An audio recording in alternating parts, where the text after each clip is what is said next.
Hello, everyone. It's been a couple of weeks since I last did my webcast. Sorry for any of you that were expecting one last week. I was up all night trying to put a kid to sleep. Let's not do that. Okay. Anyway, we are back today and we're going to do a lot of fun stuff. Um, I've had a couple of requests over the last couple of weeks of topics that people would like to see me do, and so we're going to go over one of those and another if we have time. All right. So the first one came from my brother Ben. He suggested that we go over the Angular template syntax guide on Angular.io. That's a great idea. Because this will really get us familiar with what you can do in HTML with Angular.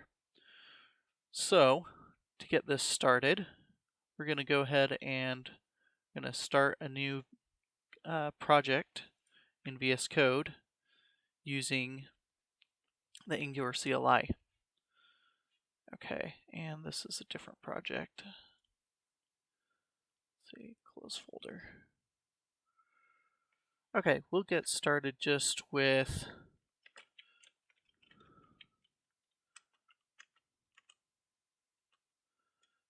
we'll put it in my sandbox here. And we'll say ng new, we'll call this templating. That will take a minute to get everything started. And it looks like VS Code wants to restart. I'm going to do that later. Okay. So, the Angular template syntax is incredibly powerful. Recently, I've been doing a lot with WPF, and I was of the opinion that XAML is incredibly expressive, but I've found so many limitations that I just never have had with Angular. So I'm really a big fan of Angular. I'm a big fan of the templating, the data binding engine, and we're going to see some of that magic come to life today. Okay, so let's start with a really incredibly simple example. Okay, let's open up our folder here, templating. I hope that didn't kill. Yeah, it did. Okay, well, I'll just have to run it the old-fashioned way. npm I.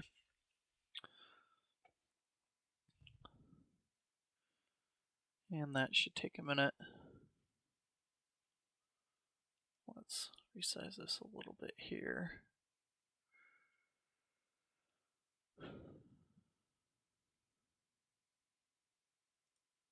Okay, while we're waiting for that, we can go into source, app component.html.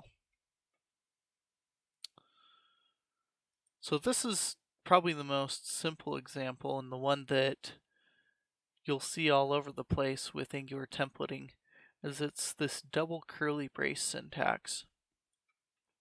What that does is it will bind whatever you have in the middle of there. It could be a JavaScript expression, it could be a variable name. It will go look at your component that you're bound to, match up that, so we have title here and title here, and it'll output it. Now, it does a little bit more than that, but in the very simplest sense, that's what it does. And let's see if our npm is done yet. It's getting closer. It's on the extract phase.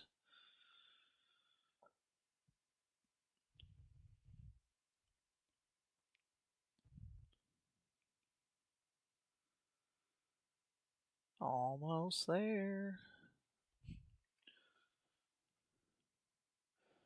All right. While we're waiting for that, so you would expect when the page loads, it will have a heading that says the title, which is App Works.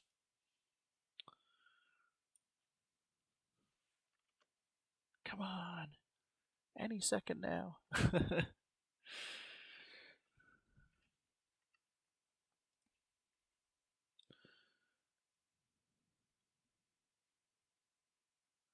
Oh, I'm doing all kinds of crazy things with this terminal by resizing it. Finalize, great. Build. Install.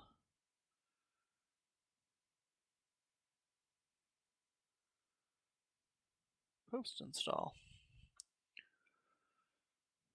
Okay, cool. Oops. Didn't mean to be typing there. All right. Now let's do ng serve.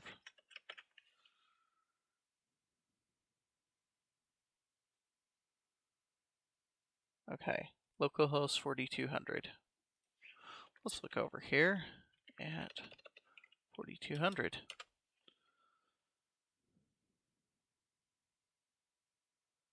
App works. Okay, so let's start playing with this. What will it actually do if you put some HTML in here? Like, let's try putting an italic around works. Save that. Ah, so you can see that it's doing a little more for us than just binding the value in the variable. It's also doing some HTML escaping, and that is to help prevent if something, if someone is trying to maliciously use your website. This will help protect against any kind of script injection or code injection of any sort, markup injection. So if we go and look at the source for this, we'll see, well, let's just do inspect element. And you'll see we have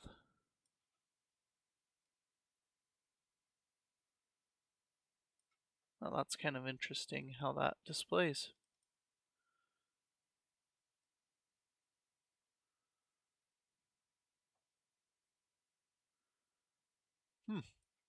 I assumed that would be encoded, but apparently it's not. But somehow, maybe it's this ng content that, so if we remove that, oops.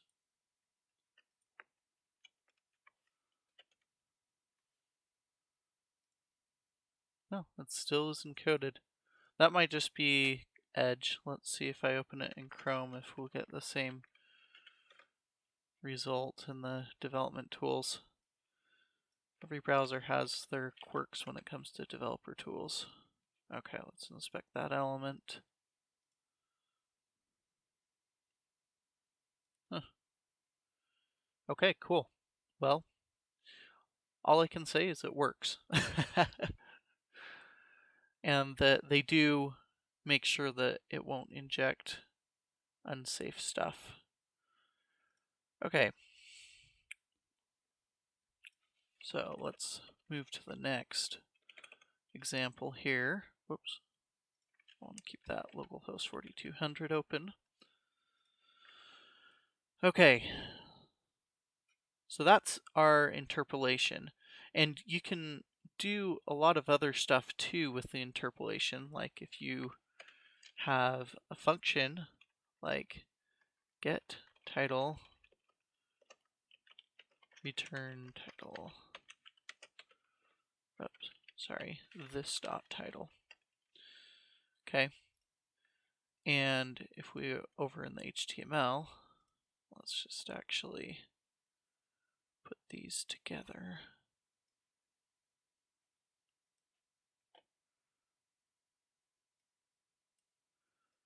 And make this get title.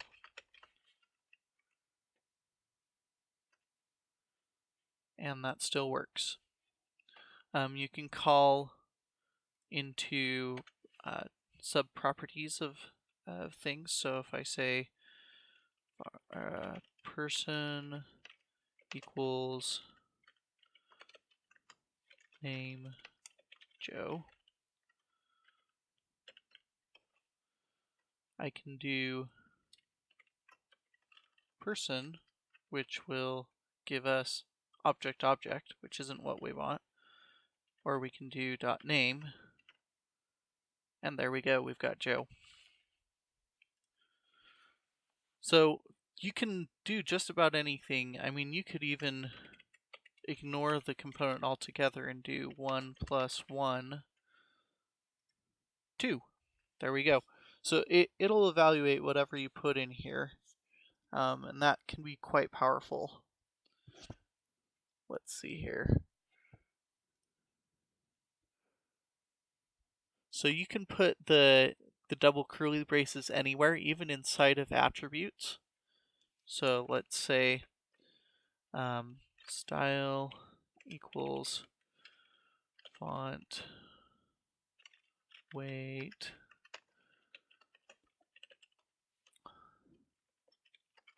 like that.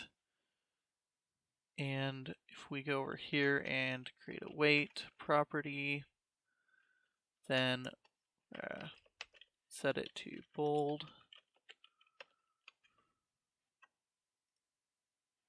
Oh, well, yeah, that's true. H1s are usually bold. Let's do a span.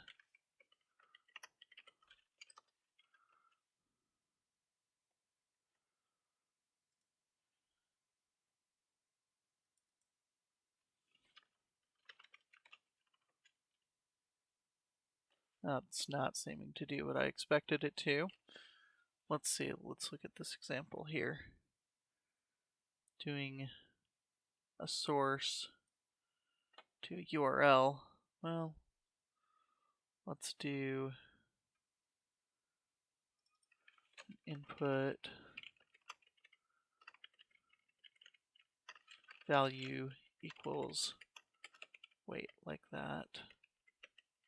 Oops.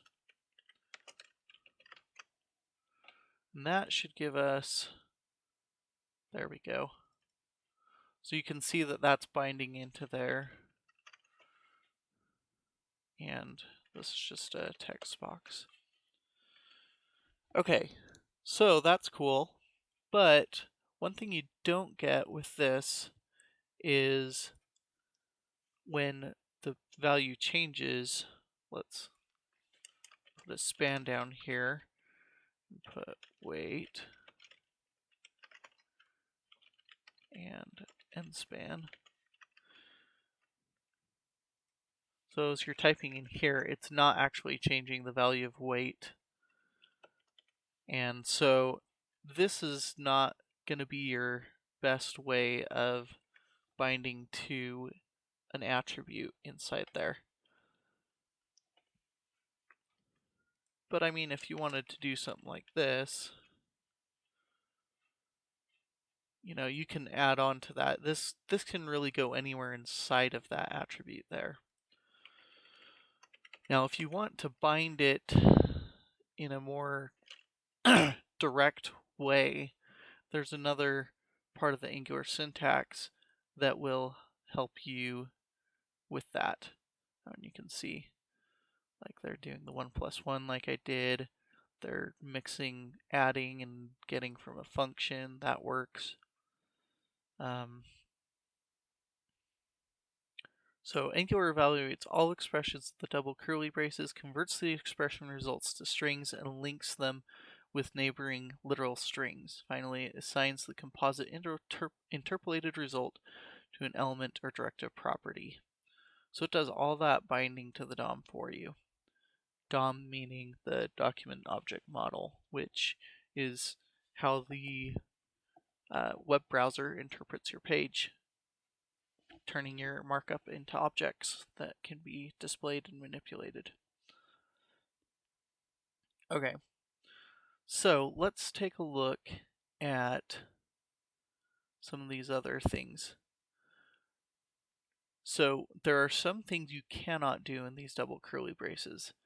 That's doing assignments, doing a new, doing multiple expressions with semicolons or commas, or doing a plus plus or a minus minus to increment. You also can't do bitwise or and you can't do new template expression operators. Let's see. The pipe operator. Oh, yeah. Yeah, that makes sense. Or the question mark. So those are things that you can't do in the double curly braces because they mean something different in the template syntax, those two. Right there. But yeah, you can't use any of these in your JavaScript expressions. Some of them are for security reasons. Some of them are because they clash with template syntax, such as the pipe there. Okay, so as we talked about, the expression context is going to be your component class, and it binds directly to it. In previous versions of Angular, in AngularJS 1.x, you had to bind to this kind of intermediary scope variable. And if you wanted to bind to the view model or to the component, then you would have to use a special variable, whether it was $CTRL or VM or whatever. But with Angular 2, 3, 4, well, there was never a 3, but Angular 2 and above, which we just call Angular now, it binds directly to your component instance, which is great, and makes things a lot cleaner in your templates, and you still get all the power and even more than what you had in Angular 1. Okay, so you can do the double curly braces, but if you want to, you can always bind directly to DOM properties, like this. So let's say we want to span hidden equals true. Where am I? Span. Okay, if we save this, then you'll see it's not there. Here, we'll clear this out for a second. It's just gone. Now, what if we made this false? Ah, that's because as long as you have that there, regardless of what the value is, it's hidden. Kind of like disabled and a bunch of other DOM properties. If I remove it, there we are, hidden. Now, what if you wanted to bind to that? You couldn't just go in and do this and say hidden equals true. Whoops. Hidden.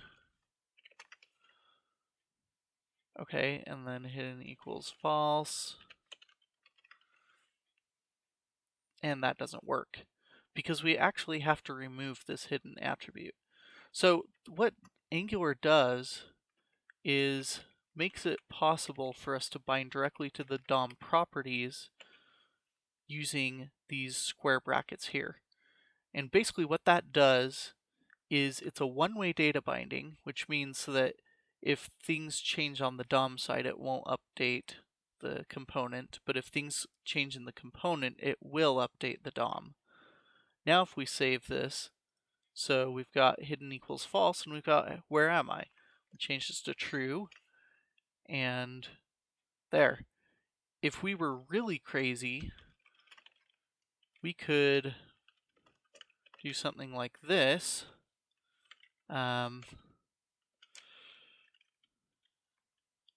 Toggle hidden. This dot hidden equals not hidden. or not this dot hidden. And then set timeout.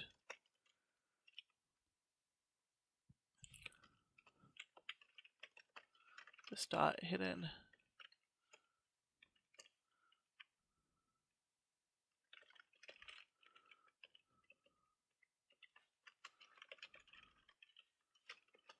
If we do this, then we're essentially going to bring back the HTML blink tag. Oh, except for apparently it does not like to work. Oh, whoops. This dot. Whoa. Toggle hidden. Oops. You see that? So this will update whenever this changes, which is great. You don't have to do any, change detection or any kind of notification or anything like that. There is ways that you can manually do that if that becomes a problem, but for 99% of the time, Angular just knows when to update your values, and that's awesome. Okay, so now let's get rid of the HTML blink tag. And let's try something different. Oops.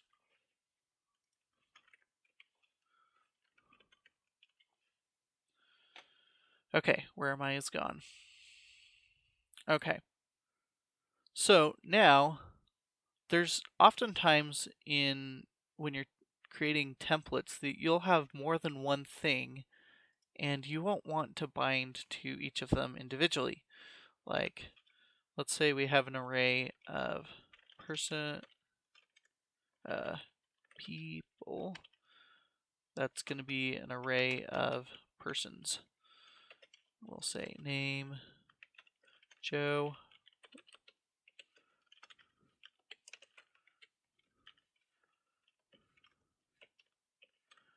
Name, we'll do Ben. And name Gwen, since it's her birthday today. Okay, so we have our people, and we could bind to it like so. Do a div, and we'll do people 0 dot name, and copy this a couple more times, and this would work. See, we've got our thing there, but oh no, what if my code changes and I have more or less people now? What if we accidentally cut out Joe? Save that. And, well, it still works, kind of. But I think that we'll actually end up getting some kind of error. Let's refresh that. Yeah, it's saying, wait a minute, you're trying to get name out of something that doesn't exist, which is people 2. So there's only 2 things in there, that's 0 and 1. So this isn't good. And there's a much better way of doing this. Whenever you have a collection you want to bind to, there's what we call an Angular directive called ng4. Now, Angular directives start with a star. ng4, because this isn't actually a DOM property we're binding to. This is something that's purely Angular syntax. Okay, so ng4, and we're going to say let person of people, and then we'll do person.name. See, now we get the same result, and if we add me back in there, it still works, and we don't have to change anything in our template. Now, let me explain a little bit about what this means. So this is called an iteration variable. So what it's going to do is it's going to go to this array of people, and it will select each element individually and store it into this variable. So if you have 3 things in the array, you're going to end up with 3 divs. And each div will have the context of that array element. So we've got person, and then person.name is going to say, okay, with this object, here's the name variable, and it's going to template that out. Of is just saying, what's our context for this iteration, and it's people. That's an array. Okay, so that's pretty cool stuff. Very, very expressive there. Another thing you can do is you can give names to particular HTML elements. So we can say, person awesomeness.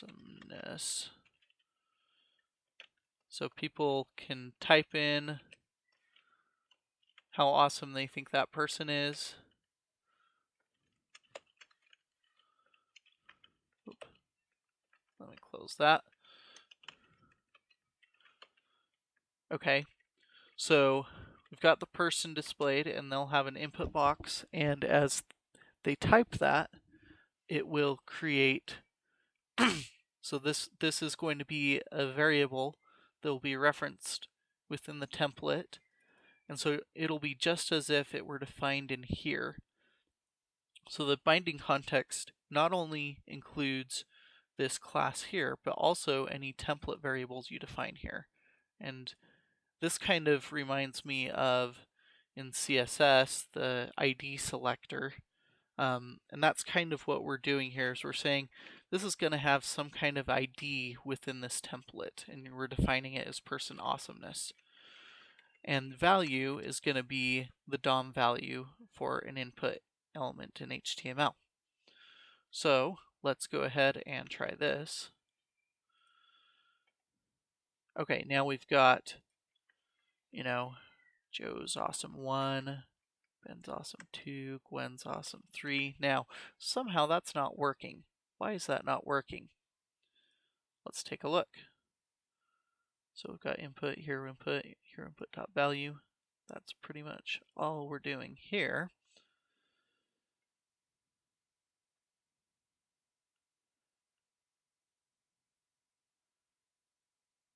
Okay, so somehow that's not working. I might have to look into that a little bit more later. But there is a way you can do something like that to define a variable within there.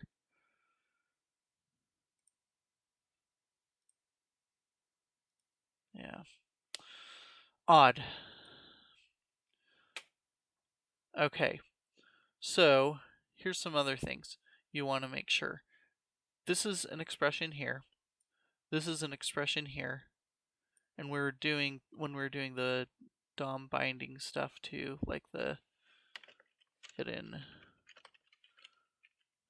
equals hidden, that's an expression here as well.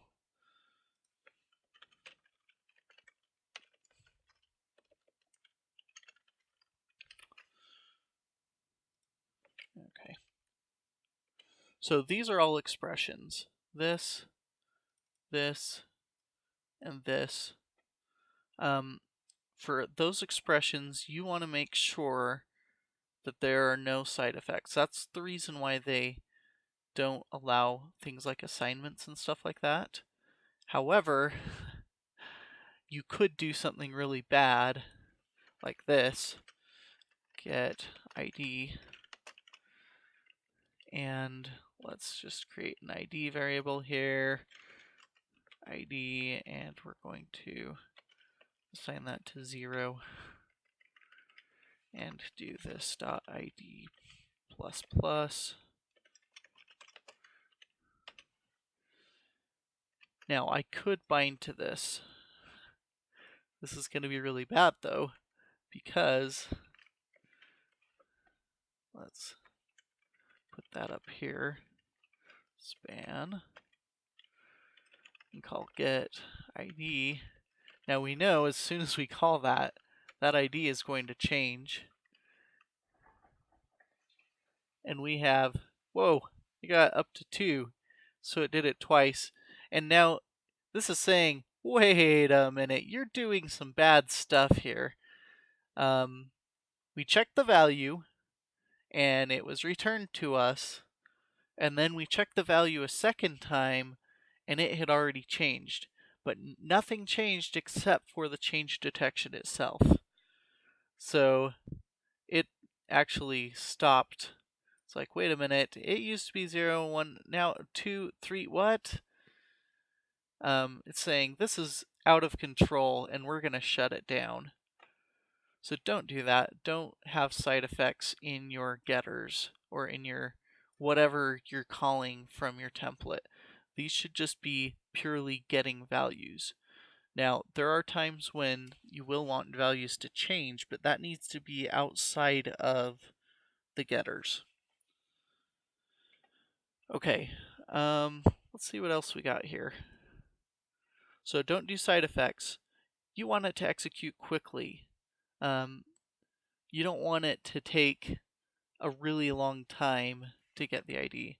So like, let's say for let I equals 0, I is less than 9 million,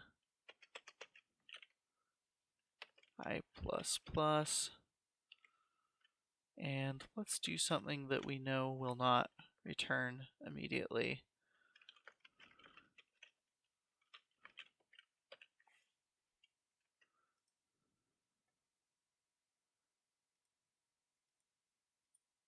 You can see this is holding up the template here. Okay, and I'm going to have to kill that. That's going 9 million times here.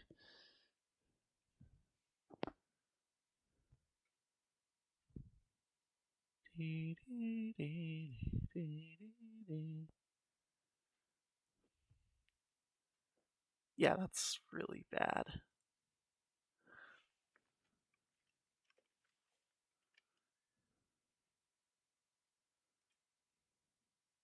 Yeah, let's recover. That's something you don't want to do. Things need to be very, very fast and not have side effects. Wow, I really crashed that. Well, let's see. Okay, localhost 4200. Let's see if 10.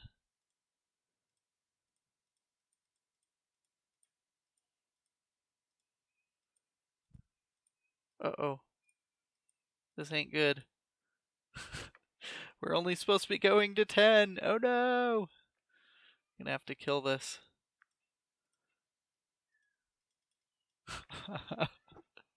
Okay, so now you know.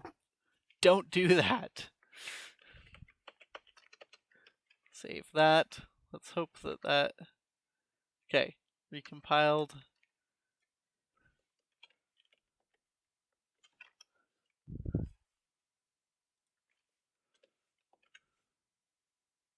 Uh-oh. There's something very bad about this. Maybe I need to restart this.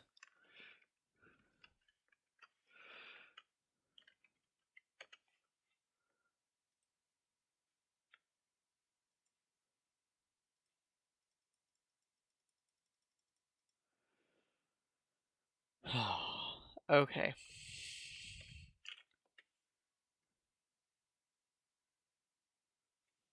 I'm going to put a hash at the end here to hopefully force the browser to reload. No! Okay, I've just hosed my app. Sorry.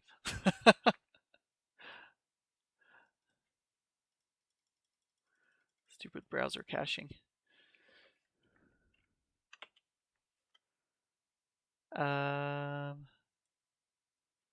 Yeah, let's just get rid of it all. Oh, I probably shouldn't have gotten rid of cookies. I'll be signed out of everything.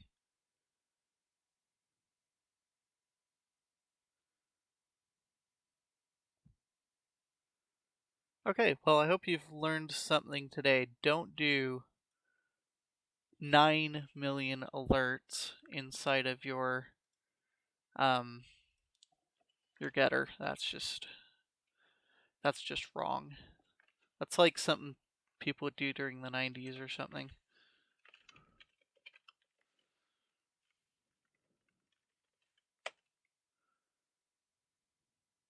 Okay, I think we're back to a good state now.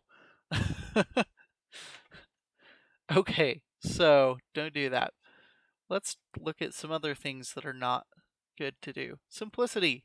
Yes, you can do a bunch of stuff, but you shouldn't do it. Like plus 5 plus 3 minus 4 plus ID times 7 plus people plus dot map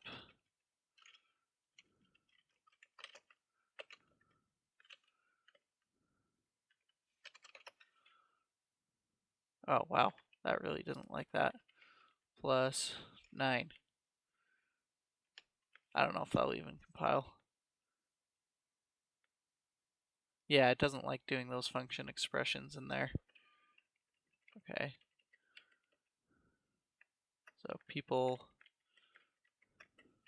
0 dot name.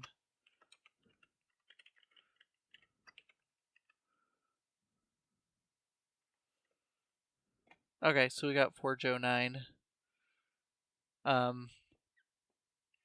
So I mean, you can literally just go to town on this, but you want to keep your code clean and simple. The template should be really easy to read. And when you look at what's being bound, it should be fairly obvious what is going on there without having to sit there and think it out. Okay. Let's see. Going back to other things we want to avoid. Idempotence. Okay. Well, not avoid idempotence. For those of you who don't know what idempotence means, it means if I ask you the same question multiple times, you will always give me the same answer. So if I ask you what's your name, and you say your name is Bob, and then I ask you your name, and you say your name is Bob, that's idempotence. But if I ask your name again, and you say it's John, that's not idempotence. So just kind of like how when we had the incrementing ID, that was not idempotent. Another thing you could do is get random,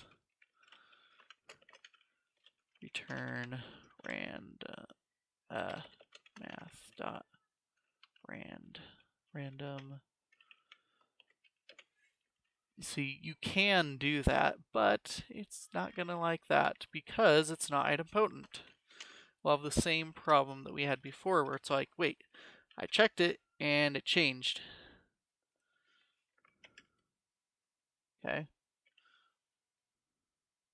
So we do get a value, but you'll see that it shut us down here. Because it's like, wait a minute, every time we ask, we get a different answer. This is not good.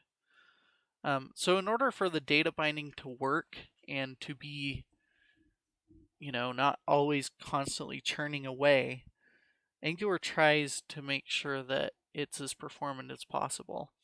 And that means when we do a change detection cycle, nothing should change.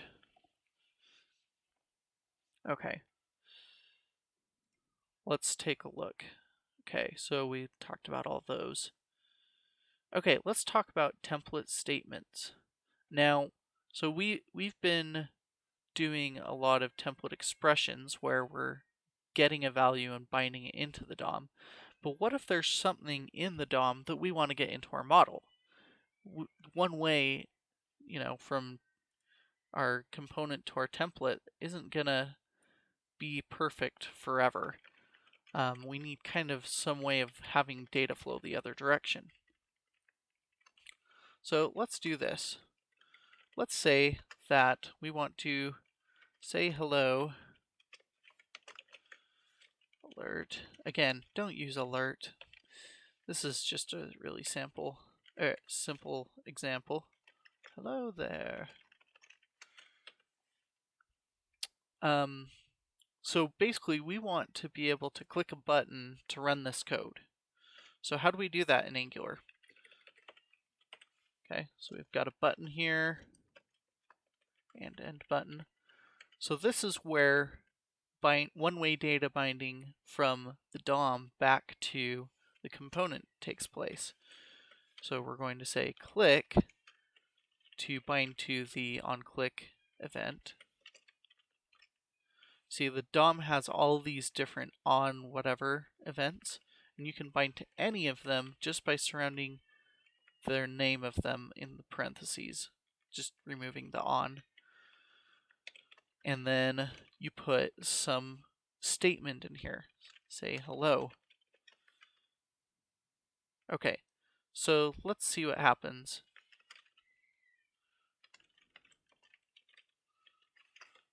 when we click it. Hello there.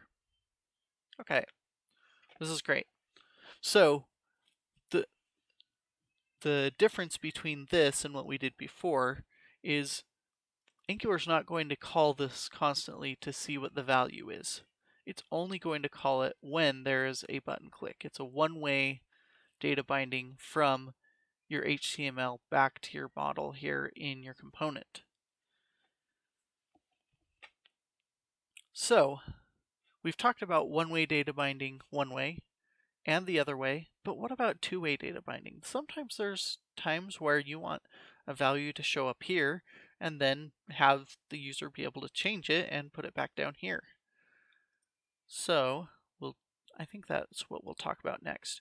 Just a little note here, there are still some things you can't do in these statements. You can't use the new. You can't do any of the plus equals, bitwise. Basically the exact same stuff that we had before. You still can't do that. But there are some things you can do that you couldn't do before, and that is these clicks do allow you to have side effects. So let's say that we have an ID, which is a number, and you can say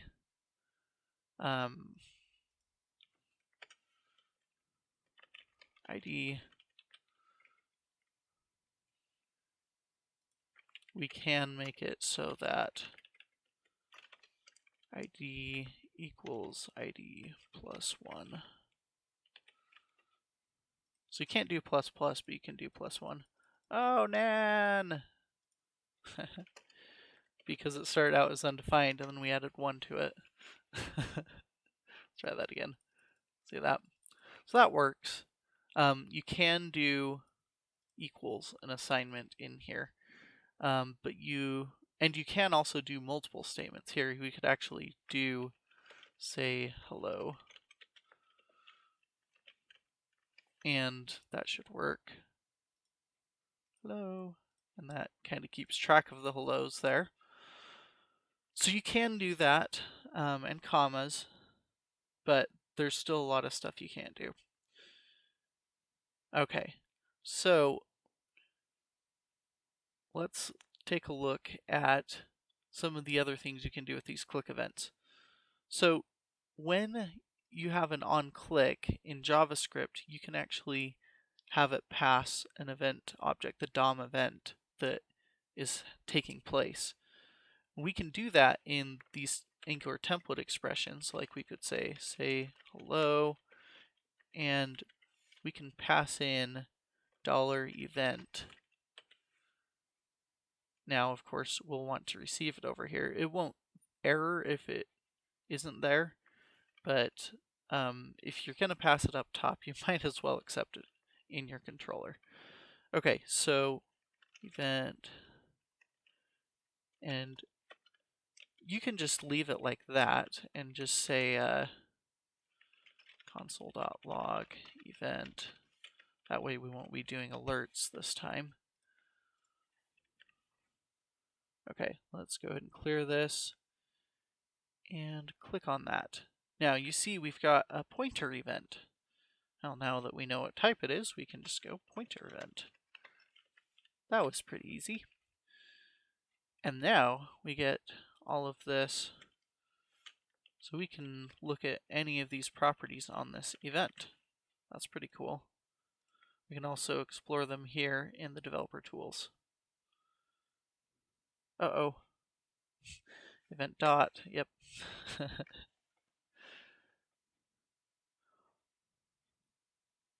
Oh, okay, there we go. So anyway, you can pass in the event object. You can pass other objects in, like let's say we were back to our people equals person name Joe.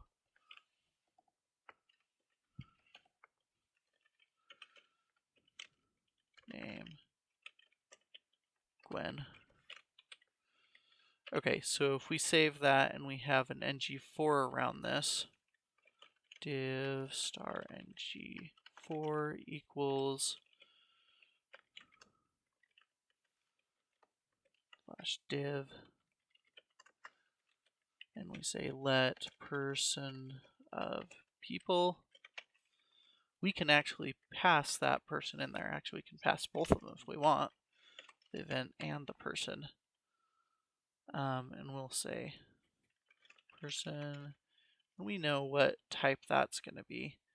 But for TypeScript's sake, we can just say that it's going to be an object that has a name that's going to be string. Okay, so person.name and the event. So we've got Joe and we've got Gwen. That was kind of weird that it logged it twice that first time. That's really bizarre. And maybe the mouse I'm using is kind of double clicking. It's not my favorite mouse. But anyway, you can see that we've got multiple parameters there that we're passing in. All right. So that can be useful if you're doing things like passing in a hero to save it or to delete it or whatever. Okay, as with expressions, avoid writing complex template statements. That makes sense. Method call or simple property assignment should be the norm. Okay, so we're right about at time here. We've gone over just a fraction of this guide, and I think that it would be a good idea to continue this next time. We've gone over some bits of it, but if you want to go ahead and read ahead, this is a really great guide. So we've basically gotten to binding syntax and overview, which you can get to, let's see, binding syntax, like that. This is where we're at. And that's where we'll pick up next week. Thank you so much for watching this, and I hope that this is useful. As always, if you have any questions or any special requests of topics you'd like me to cover, go ahead and tweet me, Joe Skeen Jr. And otherwise, I'll just be doing kind of whatever I feel like doing. But I hope that as you're going through these examples, it's helping you understand a little bit more deeply what Angular is and how some of these tools in modern web development work.